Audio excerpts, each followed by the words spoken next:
Samantha, can you just tell us what we're doing wrong as women in relationships? What is wrong? I don't know if we have enough time for all of that, but I give you a few. Well, first of all, I think that a lot of women are showing up on dates and they have this fantasy guy in their head. And so they're getting there and they think to themselves, this is exactly the kind of guy I'm looking for. And then they sit down and they see this terrific guy, but they don't even notice him because he's not matching up to what's in their head. So he's 5'11" and has green eyes, and she wanted him to be 6'1" and blue eyes. And hello, green eyes, 5'11", still good. Yeah. But she doesn't see it because she's looking for that fantasy guy, and that's a problem. Are you suggesting that women settle? I think that some women settle, but I think that it's actually the opposite problem, where they're sitting there and they're waiting for the perfect guy to come along. And if they wait and wait and wait for that perfect guy who's in their head, he's not coming because he can never measure up. He doesn't know what's in her head. The second thing that they do all the time, too much pressure. I mean, we know that women do this. They go on a date, they have a good time, and they go home, and it's like they're in kindergarten writing his last name in their notebook. They do that. They fantasize, oh, we're going to be married, we're going to live here, this is what we're going to be like, and you can't do that. You got to take it slow. Men are on different time clock than women are on. I was one of those girls. I was one of those girls, too. We've all one of those girls. Do you have a bunch of clients in your head and you think, when you meet someone, you go, oh, that would be good for Tracy and stuff like that? You do that all the time? Exactly. Everywhere I go when I'm walking down the street, if I see a beautiful woman, I think to myself, wow, she could be great for John. She could be great for Craig, for example. Yeah. All right. Let's just establish that I'm not one of your clients, all right? I just want... Today. I'm not one of your clients today. Are you thinking that right? Looking at me right now, are you thinking, oh, he'd be good for Wendy or something? I'm thinking that you'd be good for Tracy, actually. Tracy? Yes. Who is she? No, never mind. So now, how do you noticed that people you were introducing start getting married? Where do you earn a living out of this, though? So, like, you introduce people, they get married, and you say, well, that'll be $50. How do you earn a living? Well, in the beginning, it was just for fun, and now they actually pay me up front. They pay me thousands of dollars to find them the love of their life. You can't put a price on love, so I work with them. I think you can. You just did. But to the people that I work with, there's no price for love. Oh, so you only fix up rich folks? They don't have to be rich. They just have to want to pay me. Yeah, they don't have to be rich. They just have to have a lot of money. They can rob a bank. They can find someone else. Right. Whatever they need to do, they just need to pay my Right, so you provide tough love to my clients. Tough love. Did you say guys like lose the mustache or all that kind of stuff? I see Colin Farrell with Kate Moss. I say that people who play together stay together. I love Leo with Keira Knightley. First of all, look at them. They look amazing together. Secondly, they both have just that cool, laid-back way about them. Give me some do's and don'ts. For a lot of people who are getting back out there, if they've been married for a while and now they're divorced and they're dating again, dating has really changed. All of a sudden there's online dating. All of a sudden there's matchmakers like myself. There's all these different things that people are doing today that they didn't do 5 or 10 years ago. So you can't have the attitude, well, I don't know how to use my computer, I'm not going to online date. You have to learn how to do it.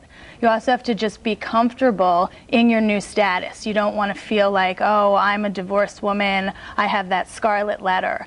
50% of our society get divorced, unfortunately. So you have to be okay with that. And if you're okay with it, then the man sitting across from you will be okay with it as well. What a man needs to do is he needs to start thinking a little bit differently and forget about practicality, forget about things that are easy, but think about the woman that he's with, what she likes, what she doesn't like, and what will make her happy. I just had a quick question. How long should you wait until you get physical? How long should you wait, according to Samantha? Samantha, in a dating sense, how long should you wait in order to optimize the chances of finding love before you get physical? What do you tell your clients? Sex physical, or are you talking any kind of physical? Yeah, what do you mean? What base? No, both. Yeah, sex. I mean, you know, yeah. Absolutely. Before you sleep with someone, she's saying. Well, I think the sex thing on the first date, no matter what, is always bad. I mean, if you're trying to play your odds are that if you sleep with him on the first date, that's not going to result in anything. I think that you want to get to know somebody slowly, and when it feels organic and it feels right, that's when you go for it. There can't be any set formula because sometimes people connect really quickly and sometimes it takes them a long time. And especially as a woman, you need to feel really comfortable. So whatever works for you is what works. Okay, but not the first date. Okay. Definitely not the first date. Do you, Samantha, coach them to what are the few do's and don'ts on a first date? Because, you know, they do want to get to that long-term relationship. Do you tell people, listen, hang back or go for it? Like, would it be okay for her to say, here's my problem. I'm a recreational dater. It's been my lifelong problem, and it relates to my family of origin, and I think maybe you can help me. Or should you hold back? Well, I think that it's different with every person that I work with. What I try to do during my consultation is I get to know them and I try to understand what their dating issues are. And if there's something that stands out for me that I think that they need help with, then I'll coach them up front and say, okay, you might want to do this, you might not want to do that. But if I'm not sure, I'll let them go on a date or two. I get feedback afterwards from the other person, and then I have more information, and then I'll coach them. But I'm coaching all the way through.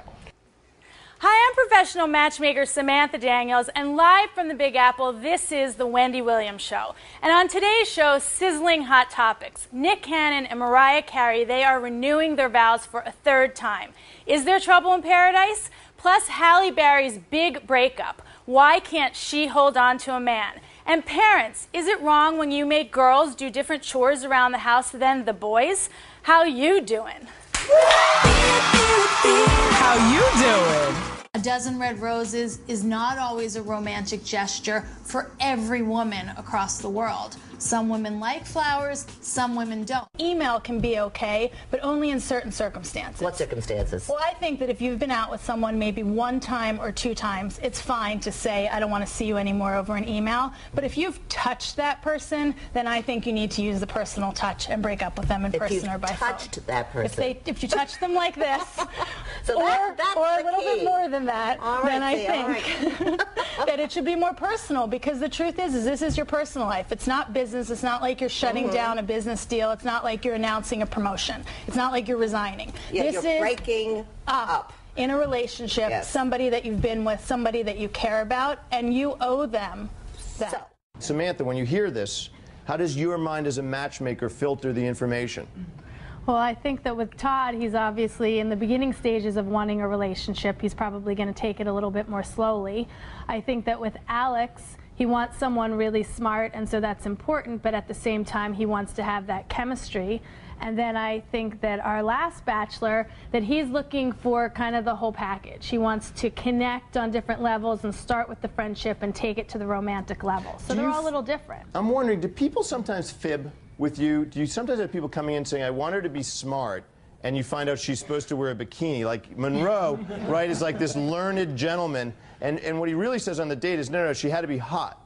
Right. So, like, do you sometimes have to burrow down and say, okay, great, you want a conversation, but... Well, I think that sometimes they come in and they say what they think they want, but then deep down they don't really want that. And so my job is really to get underneath and to understand who he really is and what he really wants. And at the end of the day, men are men. They want a hot woman. She needs to be hot first, and then all those other things. And so even if he doesn't say that in the initial meeting... You're assuming that. I know that. That's you know interesting. that. The bikini comment, not great, but you know that they're thinking it anyway. A lot of women would rather a guy spend time and put forth effort when it comes to romance than spend the money. That's not to say that there aren't some women that love the money being spent.